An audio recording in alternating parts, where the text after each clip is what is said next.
Every now and then, a developer creates a game that makes you question your skills at gaming. At the same time, the game teaches you just how good you really are and how rewarding a video game can be if you put the time and effort into it. Aeterna Game Studios' Aeterna Noctis is one such a game. Released in December of 2021, Aeterna Noctis is a game that champions exploration and patience, and demands lightning-fast reflexes and your undivided attention. At its core, Aeterna Noctis is a 2D Metroidvania with beautiful hand-drawn graphics and a haunting musical score that adds to the overall production value of the game. While the game is billed as a Metroidvania, and very much wears that title on its sleeve at all times, it introduces unique play mechanics that make it stand out from the other games in this genre. One of the game's strong points is its story. Tired of the bickering going on in his universe, the supreme god Chaos decided to create order in the world of Aeterna by cursing the two leaders of the warring factions. Chaos granted the King of Darkness and the Queen of Light immortality, and cursed them to fight for eternity. The defeated leader would be resurrected and have to recover the power lost in battle, only to fight once again. You play as the King of Darkness, who is just owned by the Queen of Light, and has descended into Aeterna to restore your power. Like with most Metroidvanias, you start out with a basic attack and earn special skills and abilities as you explore the land. From the start, you will notice that the cel-shaded graphics in Aeterna Noctis are gorgeous to look at. The game is heavily inspired by Castlevania Symphony of the Night in both its graphical style and its main character. The sounds and music in this game are extremely moody and haunting, with piano scores and string instruments making up most of the soundtrack. It adds to the overall production value of this indie game. The controls in Aeterna Noctis are extremely tight. They sort of have to be given the amount of exploration and platforming you will be doing in your 50+ hour playthrough. To start off, you get an attack and a jump button. As you defeat bosses and find special items, you get a double jump, a dash, the use of arrows, and you can wield special weapons that you earn. Aeterna Noctis enemies are not too difficult to figure out and defeat. You will be fighting a wide variety of enemies in the game's 16 different areas depending on where you are. The boss fights and platforming in this game, however, are what make this game downright punishing. The platforming in this game is a huge challenge for gamers like myself, of the highest skill level, of course. I died many times trying to traverse the various landscapes, caverns, gothic churches, and other areas of the game. I was playing the game on normal mode, which the developers say focuses more on the exploration than the platforming. If you are brave enough to choose the game's hard mode, the number of obstacles you face while platforming increases.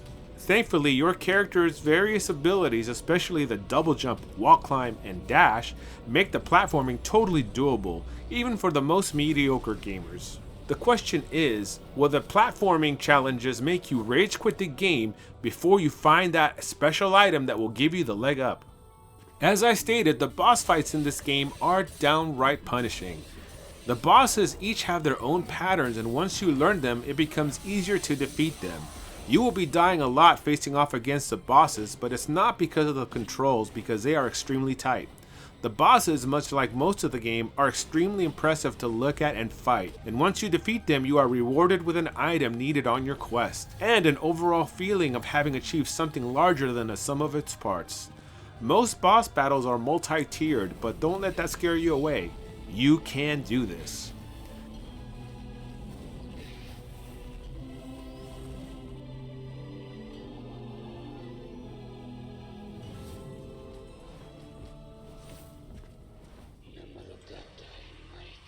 Mastering the healing in Aeterna Noctis is a must. There are two ways to heal. You can carry vials of health potion and pop them by pressing up on the D-pad. You collect health potions from your defeated enemies, or you can purchase them from the vendor for a relatively cheap price. The other way to heal is by collecting the blood of your enemies in a vial and pressing down on the D-pad. As you play longer, you collect more vial slots for both the blood and the potions. The vendor in this game also sells more slots for a hefty price. Your health is represented by health bubbles. You begin the game with 4 health slots. Collecting 3 hearts scattered throughout the land will increase your health by 1. The skill tree in this game acts much like the skill trees you find in other games. Depending on your playstyle, you can choose to level up your melee, arrow, or health abilities. Each enemy you kill grants you experience points. Dying has its consequences though. If you die, you lose your soul, and you will no longer be able to gain experience from defeating enemies until you recover your soul from the spot where you fell. If you don't feel like recovering it though, because maybe you're just lazy, you may purchase your soul back from death for a hefty price. I never did this though, I always just recovered it. The game has several lanterns spread throughout the land that serve as checkpoints. This is also where your game is saved after shutting down. Fast travel through the game is achieved by activating thrones littered around Aeterna. The thrones also serve as hubs where you can upgrade your skills and equip any skill-enhancing gems you find in the game. While you run around exploring, you will come across various NPCs who will talk to you and give you missions. Of course, completing these missions will grant you different weapons and items you need for your playthrough. One gripe that I had about this game, however, is that there is no navigation system aside from a map. The game is sort of cryptic about where to go to achieve your quest. The other gripe I had about the game is your sword's reach. It was a bit too short and made it difficult to know when your sword was going to connect with the enemy you're swinging at. Your secondary arrow weapons, however, helped mitigate this issue. Not saying it's a deal breaker, but I just wish the sword's range was a bit farther. My third gripe initially in this game was that it was just too damn hard. But as I kept dying and retrying the areas and bosses, I began to get better, stronger, and found myself having fun defeating the bosses and finding the different items the game has to offer. Speaking of that, this game gives you nothing. It makes you earn every single skill and ability that you need. For example, in order to power up with a new ability, you must first find a key that opens a door to a trial. If you make it through the trial, you are awarded with the new ability. The trials, however, are no walk in the park, and you will have to do some serious platforming to get the ability. It's a twist on the way that modern Metroidvanias award you skills and abilities, almost making them more meaningful in the long run. Overall, Aeterna Noctis is a punishing yet rewarding game that any fan of Metroidvania should play through. The game is available for all platforms and I highly recommend picking it up. If you enjoyed this review, please make sure you subscribe to the channel, give it a thumbs up, and drop a comment.